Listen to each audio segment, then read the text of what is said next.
Hello friends, কেমন আছো? আশা করছি সবাই খুব ভালো আছো। আর আমি দেখো এটা বোনের বাড়ি এসেছিলাম, তো বার্থডের পরের দিন।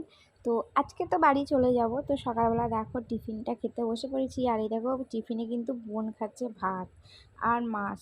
তো বোনের বাড়িতে সকাল করেই বলতে গেলে রান্নাটা হয়ে যায়। তো সবাই কি বলো তো, সবাই তো কাজে বেরোয়, তো সে কারণে সবারই 8টা-9টার মধ্যে সবার ডিউটি। তো অনেকজন এদের সেজ বোনের বাড়িতে অনেক অনেক ফ্যামিলি, শ্বশুর শাশুড়ি সবাই অনেকজন আছে।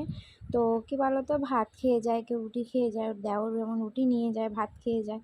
তো ওই জন্যে কী বলো তো, সকাল করে সব রান্নাটা হয়ে যায় 9টার মধ্যে, পুরোপুরি ওদের সব বাড়ির রান্না কমপ্লিট হয়ে যায়। তো সে কারণে বোন খেলো ভাত, আমরা পরোটা খেয়েছিলাম আর টিফিনেতে। তারপরে দেখো খেয়ে দিয়ে একটু বেড়াতে বেরিয়েছি, আর কি বোনেদেরই আর কি আশেপাশে সব ঘুরতে বেরিয়েছি। তো বোনেরা তো একটু গ্রাম সাইডের মতন এদিকে জায়গাটা আছে, তো এইদিকে একটু ক্ষেত দেখতে বেরিয়েছি। ক্ষেতের মধ্যেই চাষবাস হয়, তো ওইগুলো একটু দেখতে বেরিয়ে পড়লাম। কেন কি বিকালবেলা চলে যাব বাড়িতে। তো সকালবেলায় ভেবেছিলাম যাবো, তো বেশ ভালোই একটু নতুন নতুন আছে, তো সেই কারণে আর গেলাম না। আর বোনও অনেক করে বললো থেকে যেতে, তো বিকালে যেতে বললো, তো সেই কারণেই আর কি বলো তো থেকেছি। আর এই যে দেখো ওর মেশায়ের হাত ধরে তিনজনাই চললো একদম। তো এই দিকে দেখো বাঁশবাগান, এটা তো শুরু এখান থেকে রাস্তা যাচ্ছি, আর রাস্তাগুলো দেখো কত সুন্দর, এখান থেকেই দেখতে বেশ ভালো লাগছে। আর এখনও তো অনেকটা বাকি আছে, আর এই যে সব পেছনে এখনও রয়েছে, আসছে। আর আমি তো অনেকটা আগেই চলে এসেছি, আর আমি এসে এসে সব ভিডিও করছি, আর আমার তো ভীষণ ভীষণ ভালো লাগছে, কি বলবো। আর এই দেখো এখানে একটা কবরস্থান আছে, তো এখান থেকে একটা কবরস্থান, তো কি বলবো, বাচ্চাদেরগুলোকে নিয়ে এসেছি, নিয়ে আসার ইচ্ছা ছিল না। তো কী বলো তো, কারোর কাছে রাখারও উপায় ছিল না, কেউ ছিল না বাড়িতে, সবাই কাজে বেরিয়ে গেছিলো। আর আমরাই এসেছি, তো এই যে কবরস্থানটা টপকে চলে এসেছি আমরা, এই যে বাঁশবাগানের ভিতর দিয়ে ঢুকে পড়লাম। কি বলো তো, সব শর্টকাট রাস্তা দিয়ে যাচ্ছি বন্ধুরা, বেশি আর কি রাস্তা দিয়ে গেলে অনেকটা দেরি হয়ে যাবে, হয়তো পুরো জিনিসগুলো দেখতে পাবো না। সেই কারণেই আর কি একটু শর্টকাট রাস্তা দিয়ে চলে আসলাম। তো দেখো ক্ষেতের ভিতরে চলে এসেছি ক্ষেত দেখতে। তো এখানে হয়েছে ঢ্যাঁড়স চাষ, এই যে এটা ঢ্যাঁড়স গাছের গাছ আর কি। তো চলো একটা তোমাদের কাছ থেকে ঢ্যাঁড়স দেখাচ্ছি। এই দেখো ঢ্যাঁড়স, এই দেখো হয়েছে। তো এরকম করে সব কটা গাছে একটা 3টে-4টে করে ঢ্যাঁড়স হয়েছে। তো এগুলো সবে এখন হচ্ছে ঢ্যাঁড়সগুলো, ছোট ছোট ঢ্যাঁড়স, বুঝতেই পারছো। আর এইদিকে পাশে আবার বেগুন, ছোট বেগুন গাছ হয়েছে, ছোট ছোট বেগুন হয় এগুলো, এই যে পুলি বেগুন এগুলোকে বলে। তারপর দেখো এই দিক দিয়ে আবার একটা শর্টকাট রাস্তাতে ঢুকে পড়লাম, আর কত খেজুর গাছ এখানে। তো আমার তো ভীষণ ভীষণ ভালো লাগছে, বেশ মনে হচ্ছে খেজুরগুলো পেড়ে খেয়ে নিই। দেখো আমি খেজুর পাড়তেও শুরু করে দিয়েছিলাম। তো কী হলো বলো তো, বাবা বললো কাঁচা আছে খেজুরগুলো, এখন খাওয়াই যাবে না। তো দেখো কত খেজুর হয়ে আছে, এগুলো আরও 1 সপ্তাহ মতো লাগবে খেজুরগুলো পাকতে। তো মোটামুটি এখন পাক ধরে গেছে, অনেকগুলোই খেজুর নিচে পড়েছিল, তো সেগুলো কয়েকটা আমরা সবাই কুড়িয়ে কুড়িয়ে খেয়েছি। আর কি মিষ্টি, কি মিষ্টি খেতে। আর তারপর দেখো এটা চলে এসেছি, এটা কি আছে বলো তো, এটা হলো সাদা তিল গাছ। এগুলো দেখছো, এগুলো সব তিল গাছ, এগুলো সব তিলের তেল হয় যে, তো এগুলো সাদা তিলের গাছ। তারপর দেখো এদিকে আবার একটা জায়গায় ঢুকে যাচ্ছি, এই দিকটা দিয়ে সবই শর্টকাট রাস্তা দিয়ে বললাম যাচ্ছি, তো ভেতর ভেতর দিয়ে যাচ্ছি। আর এইখানে দেখো সব আছে কলার বাগান, এই যে পেছনে এখনও খেজুর গাছ পরপর এখনও চলেই যাচ্ছে। তো খেজুর গাছ তো কিন্তু প্রচুর প্রচুর আছে। আর এদিকে দেখো তারপর কলার বাগান, এখানটা পুরো কলা গাছ, এই দিকটা বেশিরভাগ ভর্তি। তো এখানে কলা গাছ দেখতে চলে এসেছি। আর ওই পাশগুলো বলছি ওগুলো তো ঢ্যাঁড়স গাছ ছিল। আর এদিকে দেখো আবার এদিকে কলমি শাকের গাছ আছে, এগুলো সব কলমি শাক। তারপরে কি বলতো, তার সাথে আছে এদিকে পাট শাকেরও গাছ আছে ভর্তি। আর পাট শাকগুলো কিন্তু ভীষণ ভীষণ সুন্দর দেখতে লাগছিলো। এই দেখো এগুলো খেজুর গাছ এখানেও রয়েছে একটা। আর তারপর নিচে এগুলো কি বলতো, নিচে হচ্ছে সব ঢ্যাঁড়স গাছ। এই দেখো খেজুরগুলো জুম করে দেখালাম, পুরো পেকে গেছে, আর একটু আর 1 সপ্তাহ মতন রাখলেই পেকে যাবে। তারপর দেখো বন্ধুরা এদিকে পাট শাক গাছ হয়েছে, পাট শাক এগুলো কত সুন্দর দেখতে লাগছে, দেখো পাট শাকগুলোকে। আর তারপর দেখো এদিকে কি বলতো, এদিকে তো আবার কলা গাছ আছে ভর্তি।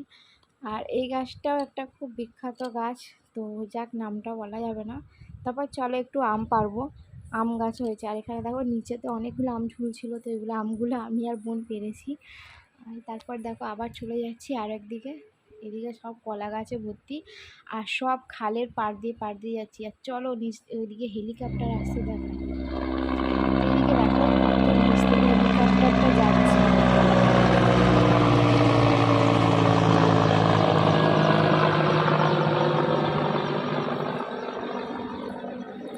তো আমার তো বিশাল ভয় লাগছিলো, হেলিকপ্টারটা এত নিচ দিয়ে যাচ্ছে মানে কি বলবো, এত ভয় করছিল।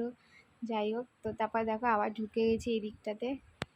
এখনও এখানে কলার বাগানটা শেষ হয়নি, আর প্রচুর প্রচুর এখানে পুকুর পুকুর বলে, আবার খালও বলে। তো এই দেখো এখানে একটা পুকুর আছে, আবার একটা খাল আগে, তার আগে টপকে এসেছি। আর তারপর দেখো এখানে ধুদুল গাছ, যে ধুদুল হয়ে আছে সব এইগুলো। তারপর আবার দেখো কলা বাগানের এদিকেই ঢুকছি, কলা গাছে, এখানে তো কলা গাছে ভর্তি একদম। তারপর দেখো পেছনে ভর্তি তুলসী গাছ আছে, ফুল গাছ আছে। তো এইদিকে দেখো আর একটা মন্দির আছে, সে তো এখানটা একটা মন্দির মানে কালী মায়ের মন্দির আছে এর ভেতরেই আর কি। তো কি বলবো যে একদম ক্ষেতের জঙ্গলের ভিতরে আবার একটা মন্দিরও আছে এখানটায় কালী মায়ের। তো এখানে ঠাকুরের ভিডিওটা করা যাবে না, তো ঢোকার মুখেই তোমাদের ভিডিওটা করলাম, যতটা পারলাম দেখালাম। তো ঠাকুরটা দেখে দেখো এবার বেরিয়ে এসেছি, আর এবার চলে যাব বাড়ির দিক দিয়ে। তো শর্টকাট রাস্তা দিয়ে বেরিয়ে যাবো, কেন কি আবার গিয়ে ব্যাগ গোছানোর ব্যাপার আছে। আর এই দিকে দেখো পুকুরের খালটা যে আছে আর কি, তো মানে একদম পুরো পাড় দিয়েই যাচ্ছি। আর আমার তো ভীষণ ভীষণ ভয় লাগছে, এত কাছ থেকে পুকুরের সাইড সাইড দিয়ে যাচ্ছি কি বলবো, মানে এত গায়ের মধ্যেই। তো যাই হোক, তো চলো বাড়ির দিকে আবার হাঁটতে দিচ্ছি, বাড়ির দিকে চলে যাব। আর এই যে কলা বাগানের রাস্তাটা দিয়েই ধরেছি, এইটা দিয়ে শর্টকাট রাস্তা দিয়ে বেরিয়ে যাব। আর এইদিকে দেখো বোনের ছেলেরা দেখো কত আগে আগে পালাচ্ছে, তো ভীষণ ভীষণ দুষ্টু যাকে বলে। আর এদিকে দেখো একটু মেঘলা মেঘলা মতন করে এসছে, বৃষ্টি মনে হয় হবে। সব ফাংশনে এবার যাচ্ছি বাড়ির দিকে, পুরো কমপ্লিট হলো ঘোরা আমাদের খেতে। তো চলো আমি বাড়ির দিকে তো চলেই এসেছি প্রায়, আর একটুখানি বাকি আছে। আর এদিকে দেখো খেজুর গাছগুলো আবার এদিকে দেখাচ্ছি, অনেকগুলো এদিকেও খেজুর গাছ হয়েছিল। তো এই যে দেখো বাঁশবাগানে চলে এসেছি, আর বাঁশবাগানের জায়গাটা বেশ ভীষণ সুন্দর, হাওয়া যাকে বলে। আর এখানে দেখো কয়েকটা সব সেলফি তোলা হচ্ছে, এই যে বোনের সাথে আর কি প্রিয় ছবি তুলছে সব, দেখতেই পাচ্ছ। আর তারপর দেখো আমি একবার ঘুরে তোমাদের দেখাই ভালো করে বাঁশবাগানটাই দেখো, তো কত সুন্দর লাগছে। আমার তো ভীষণ ভালো লাগছে, যেতেই ইচ্ছা করছে না, যেন মনে হচ্ছে এখন এখানে কিছুক্ষণ থাকি আরও। তো যাই হোক, অনেকটা দেরি হয়ে যাবে, কেন কি বিকালে আবার যাওয়ার ব্যাপার আছে। আর প্রিয়দেরকে চান টানও করানো হয়নি, তো টিফিনটা খেয়েই আমরা বেরিয়ে এসেছিলাম সবাই, আর চানটা কারোরই হয়নি। আবার জল চলে যাওয়ার ব্যাপার আছে, টাইমের জল 2টোর মধ্যে আবার জল চলে যাবে। তো চলে যাব তাড়াতাড়ি করে বাড়ি, কেন গিয়ে আবার চান করার ব্যাপার আছে। আর এখানে প্রচণ্ড জল তেষ্টা পেয়েছিলো একটু, দেখো এখানে একটা কল আছে, তো এখান থেকে ভাবছি জলটা খাবো আমরা সবাই, তো এখান থেকে একটু জল খেয়ে যাব। তো দেখো একটু কল পাম্প করতে চলে গেলাম। আর এরকম তো কল পাম্প তো খুব একটা আমরা ওইদিকে করিই না, আর খুবই ভালো লাগছে, মানে জলটাও পাম্প করে খেতে এত ভালো লাগছে পাম্প করতে। তো এই হলো ব্যাপার। তো দেখো জলটা পাম্প করে এখানে খেয়ে নিলাম, আর খেয়ে নিয়ে এবার কিন্তু এখান থেকে বেরিয়ে যাব। তো বাড়ির কাছে তো চলে এসেছি, আর প্রচুর হাঁপিয়ে গেছি আমি, পাম্প করে হাঁপিয়ে গেছি প্রচণ্ড। আর এই যে প্রিয়কে আর হাঁটানো যাচ্ছে না, প্রিয় আর হাঁটতেই চাইছে না। আর আমার বোনের ছেলেরা দেখতে পাচ্ছি এপাশ ওপাশ করে দৌড়াদৌড়ি করেই যাচ্ছে। তো প্রায় চলে এসেছি। আর এখানে দেখো একটা আম পোড়ানো হলো, এখানে আম পড়েছিল অনেক, তা আমটা কুড়িয়ে নিলাম। আর এসে দেখো মাটির ঘরে ঢুকে পড়েছি, আর মাটির ঘরটা ভীষণ ভীষণ ঠান্ডা যাকে বলে। আর অ্যালবেস্টার ঘরটায় গেলাম না, ভীষণ গরম ওই ঘরটা হয়ে গেছে এখন। আর এই যে অ্যালবেস্টার মাটির ঘরে এসেছি। আর চলো এবার সবাইকে একটা একটা চান করাই, বাচ্চাগুলোকে চান করে খাওয়াবো, খেয়ে দিয়ে আবার বিকালের মধ্যে বেরিয়ে যেতে হবে। আর কি বলো তো বন্ধুরা, ভালো লেগে থাকলে অবশ্যই কিন্তু একটু সাপোর্ট করো আমাকে। আর বোনের ছেলেরা, মেয়েটা দেখো ঘুমিয়ে পড়েছে, আর ছোটো বোনের মেয়েটার কি বলতো একটু শরীরটা ভালো নেই, তো এই যে খালি এসে ঘুমাচ্ছে। আর বোন ওইদিকে সব গুছাচ্ছে, চান খানের জন্য রেডি করছে সবার। তো চলো এইদিকে বন্ধুরা চান করব।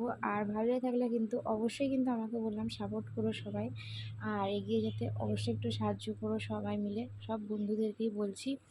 তো আমি দেখো ফাইনালি চান করে চলে এসেছি। আর এই যে দেখো বোন ভাত বেড়ে বসে আছে, মানে আর কি, তো গ্রামে তো এরকমই ভাত সবাই বেড়ে বসে থাকবে, আর সবাই এখানে এরকমভাবে বসে সবাই একসাথেই খায়। তো এই যে ভাত বেড়ে বসে রয়েছে খাও বলে। আর এখনও অবধি বোনেরা কেউ আসেইনি, এখনও ও ঘরেই ছিল। তো এই যে দেখো সব ভাত বাড়া হয়ে গেছে, আর একজন একজন করে সবাইকে খেতে দিয়ে দিচ্ছি। আর তো এই পুচকেগুলোকেই খেতে দিয়ে দেবো। আর আমার পুচকেরা দেখো এখনও খেলা করেই যাচ্ছে। আর এই যে দেখো আমি ভিডিও করছি, তো এই বোনের ছেলেটা সামনে এসে দাঁড়িয়ে আছে। তো চলো এই দেখো আমার এদিকে রেডি হচ্ছি, আমরা এবার বেরিয়ে যাবো বাড়ির দিকে। আর ভালো লাগে থাকলে অবশ্যই একটা লাইক, সাবস্ক্রাইব আর কমেন্ট করতে কিন্তু একদম বন্ধুরা ভুলো না। আর এই যে দেখো এবার আম পাড়া হচ্ছে, কটা আম নিয়ে যাবো বাড়িতে। তো এখান থেকে বোনের পর আর কি আম পেড়ে দিচ্ছে গাছ থেকে। তো এটা তো বোনেদের বাড়িতেই আম গাছ আছে, তারপরে পেয়ারা গাছ আছে, পেঁপে গাছ আছে, কলা গাছ আছে। তো দেখতেই পাচ্ছ ছোটোখাটো চাষবাস, এই যে বেড়াটা দেওয়া আছে এর ভিতরেই খাবার মতন চাষবাস করে ফেলে। আর এই যে দেখো কয়েকটা এখানে আম ফলেছে, সব আম পেড়েছিল। আর এখানে দেখো লাউ গাছ হয়েছে, মানে লাউ আর কি হয়েছিল। তো লাউ বলছিল, তো আমি লাউ নিয়ে যাইনি, কেন কি এখন প্রিয়কে নিয়ে যাবো বাচ্চাদেরকে নিয়ে, তো এতগুলো ব্যাগ নিয়ে যেতে পারবো না। আর এই যে দেখো কত লাউ শাক হয়েছে, আর এখানেও একটা লাউ হয়ে রয়েছে। তো অনেকগুলোই লাউ হয়েছে এখানে দেখছি, এই দেখো অনেক বড় লাউ হয়েছে।